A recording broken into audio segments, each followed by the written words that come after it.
বাংলাদেশে নতুন ম্যাজিস্ট্রেট আসছে, আসার পরে এয়ারপোর্টে বসে থাকেন।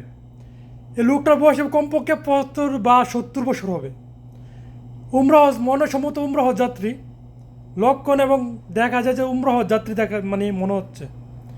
তারপরে কিন্তু এই বুড়া লোকটা, বৃদ্ধ লোকটা মাথার মধ্যে বড় কার্টুন, মানে খুব বড় কার্টুন কিন্তু মাথা নিয়ে রাস্তা পারাপার হচ্ছে। এই 75 বছর বয়স লোকটার জন্য সাধারণত একটা টলি এয়ারপোর্টে মিলে নাই। প্রবাসী ভাইরা, আমরা আমরা প্রতিবাদ করব যাতে ভিডিওগুলা বাংলাদেশের প্রশাসনের চোখে যায় এবং আইনের আওতায় যায়। সাধারণত টলিরা কিন্তু মানে এয়ারপোর্টের টলিগুলো কী করে, এয়ারপোর্টে যে টলিগুলো আছে এটা কী কাজে লাগায়, এগুলো কি শরবত বানায় খা না কী করে? আমার অবুঝ প্রশ্ন।